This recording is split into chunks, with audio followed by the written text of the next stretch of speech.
forget to subscribe my channel Hang Duk Mana. Sas. Assalamualaikum, selamat datang lagi ke channel Hang Duk Mana. Mari kita dengar respon jawapan Rafizi Ramli terhadap pernyataan Muhyiddin. Rakyat kata hujan saja yang turun, harga barang naik, kata Muhyiddin. Kita baca detail sedikit.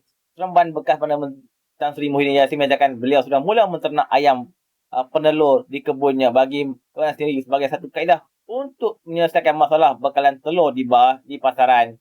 Okey, mari kita dengar respon Rafizi Ramli di akhir nanti. Komen macam biasa. Ialah soal ekonomi ni.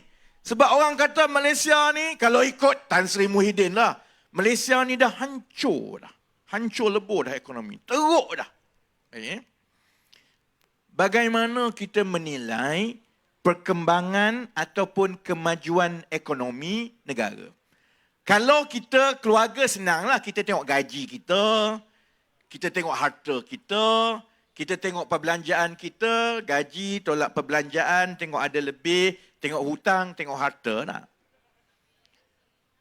Untuk negara, dia tak adalah banyak beza sangat. Lebih kurang macam itulah. Kita selalu tengok perkara pertama ialah pertumbuhan ekonomi. Yang orang duk kata pertumbuhan. Ataupun kalau nak nampak cerdik sikit lagi, beritahu pertumbuhan keluaran dalam negara kasar, KDNK. Saudara-saudari tahu ke tidak pertumbuhan semua ni sebenarnya maksudnya apa?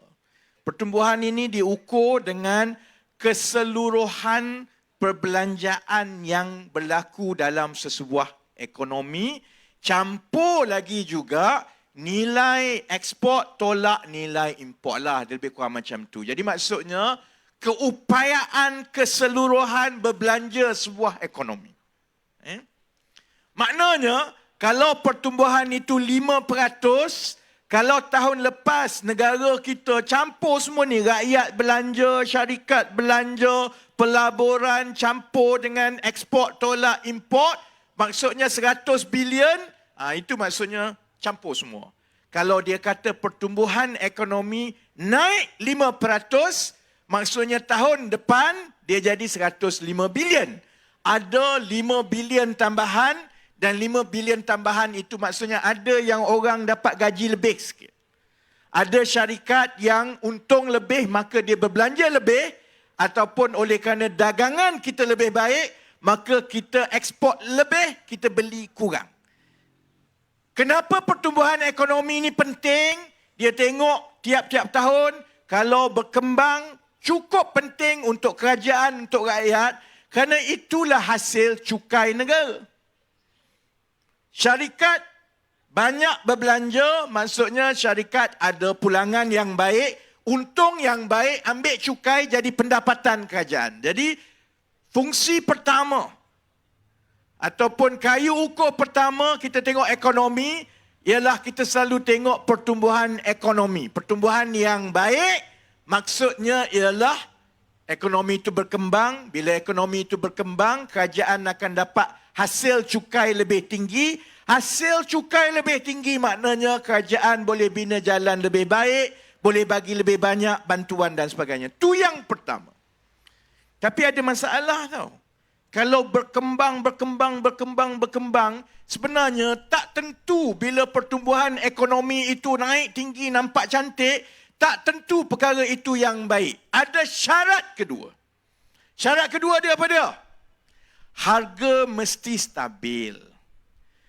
Itu yang orang kita selalu kata. Orang kita ni kanan pun tak boleh, kiri pun tak boleh. Jadi kalau saudara-saudari jadi dalam kedudukan saya atau Datuk Seri Anwar, mampu kita orang. Harga barang dia kata tinggi. Oh, harga barang tak mampu tinggi. Jadi kalau harga barang tinggi, untuk kita berbelanja dengan lebih selesa, yang akal logiknya ialah gaji kena naik atau tak? Gaji naik, lebih gaji, maka kita bayar tu tak adalah terasa terbeban sangat. Tapi setiap kali kita bercerita pasal gaji, mesti ada yang kata, oh kalau gaji naik, harga barang pun naiklah, matilah kita. Kanan pun tak boleh, harga barang, gaji naik pun tak boleh, harga barang pun tak boleh. Ada betulnya.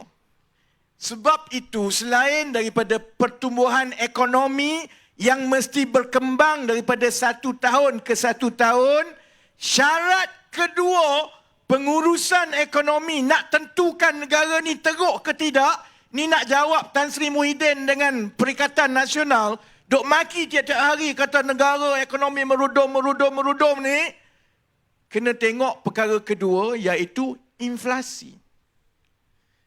Sebab bila lebih banyak wang, maka kuasa membeli lebih tinggi. Bila kuasa membeli itu lebih tinggi, harga barang terus naik.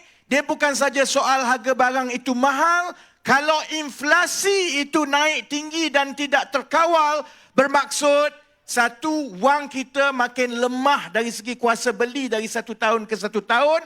Dan yang lebih teruk maksudnya, bekalan yang boleh dibuat itu tidak lagi boleh menampung permintaan. Jadi, yang ini yang berlaku dengan cerita ayam tahun lepas di bawah Perikatan Nasional ni. Harga ayam mula naik, lepas tu dia macam gabra, dia tak reti gini kiri kanan, akhirnya dia kata saya nak kawal harga. Tapi nak kawal harga sebab dia tahu yang itu saja, dia tak jaga sebenarnya kalau kamu tetapkan harga, tetapi pada masa yang sama, kamu tak bantu penternak-penternak ayam. Buat apa dia nak jual ayam harga RM9 apabila kos dia RM11? Akhirnya dia buat apa? Dia tak pelihara ayam.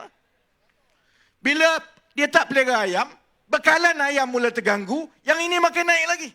Jadi sebab itu, mana-mana pengurusan ekonomi di dunia ini, dua perkara ini adalah perkara yang paling penting, iaitu mencari titik keseimbangan di antara pertumbuhan ekonomi dengan kestabilan harga yang dikawal ataupun ditentukan oleh inflasi. Negara boleh maju, tapi kalau inflasi tinggi, mati. Negara, kalau dia maju, tapi inflasi makin merendah sampai negatif, maksudnya pun ada masalah juga. Sebab bayangkan begini, kita beli rumah kita harga RM100,000 tahun ini. Kita dah belanja RM100,000. Tapi oleh kerana dalam keadaan negara yang dia deflasi, maksudnya harga dia menguncup dan mengurang tiap-tiap tahun, 5 tahun lagi yang kita beli RM100,000, dia tinggal RM70,000. Kita kerja tiap-tiap tahun ni, duk bayar. Tapi harta yang kita ada makin mengurang. Sebab itu, dua syarat utama yang digunakan oleh semua orang dalam dunia ini, kecuali walaun PN, hanya dua. Tengok kepada pertumbuhan ekonomi, kemudian tengok pula kepada inflasi. Yang ini saja, saudara-saudari, boleh menjawab sebenarnya tuduhan-tuduhan yang mengatakan bahawa ekonomi kita telah hancur. Hancur apanya? Pertumbuhan kita antara yang terbaik di rantau ini, suku pertama paling baik di rantau ini. Ekonomi berkembang 5.6%. Inflasi menurun 9 bulan berturut-turut sehingga menjadi kadar yang paling rendah dalam tempoh setahun.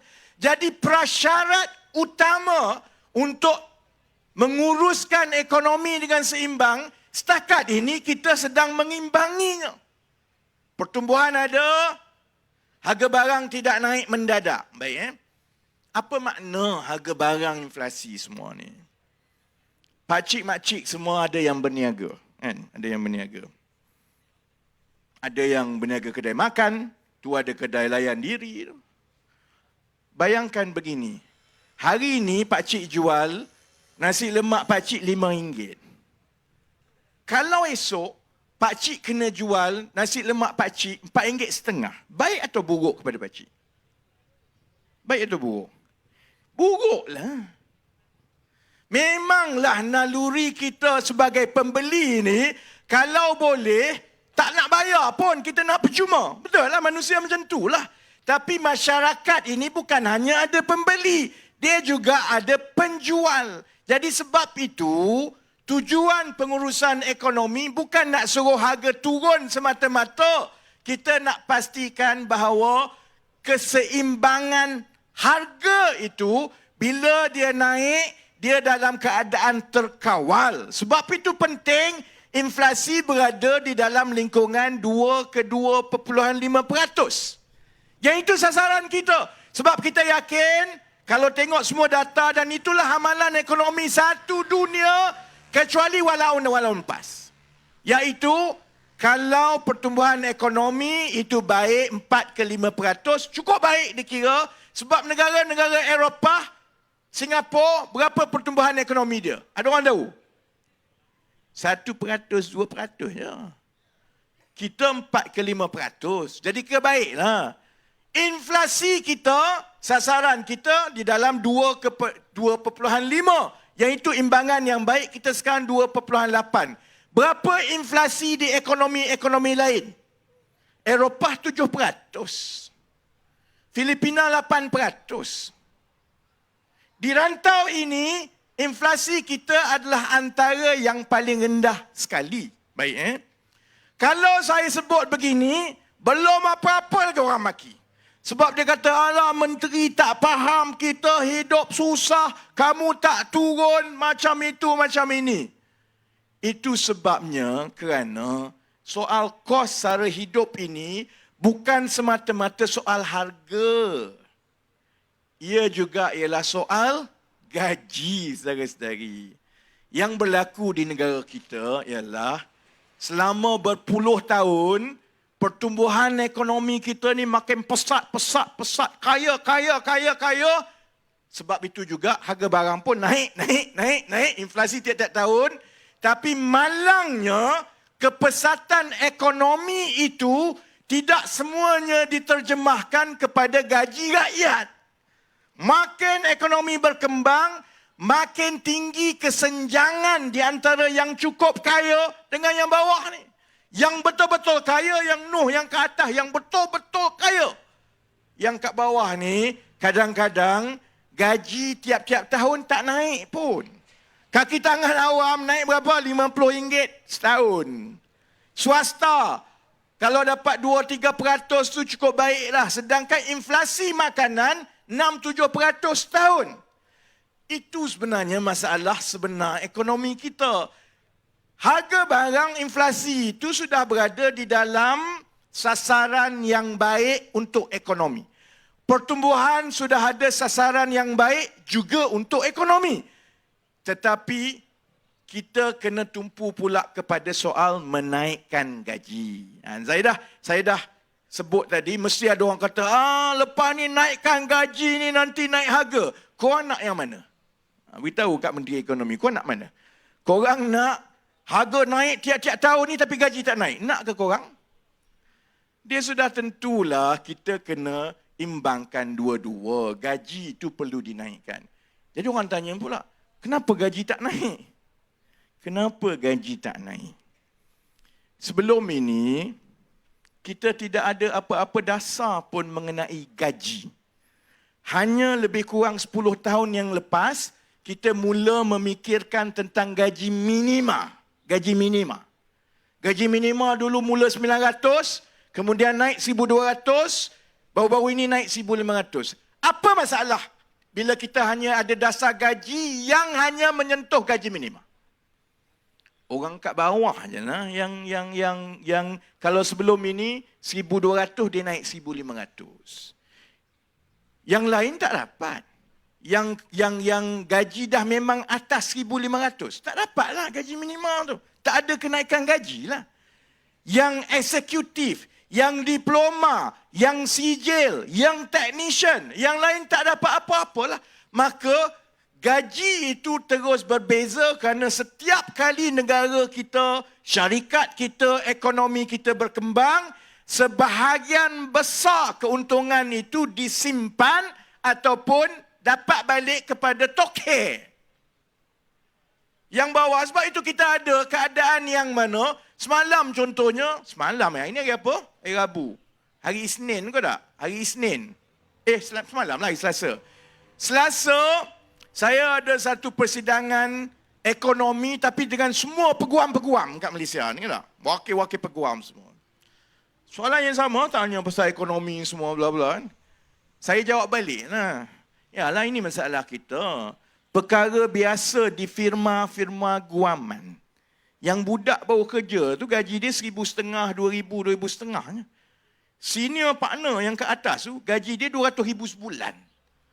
Beza antara yang bawah ni dengan yang paling atas tu sampai 100 kali ganda.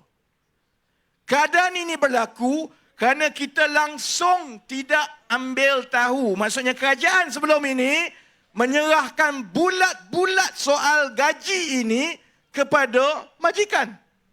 Majikan nak naik, naiklah. Majikan tak nak naik, tak apalah. Itu bukan masalah saya.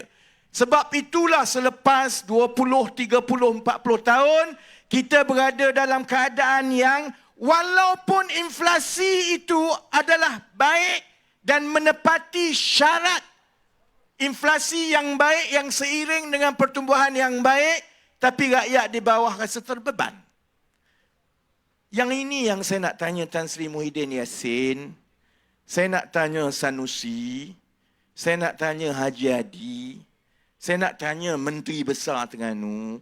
Masa kamu jadi dalam kerajaan dulu, Perikatan Nasional 33 bulan ini, apa yang kamu buat selama 33 bulan untuk menyelesaikan masalah utama rakyat ini?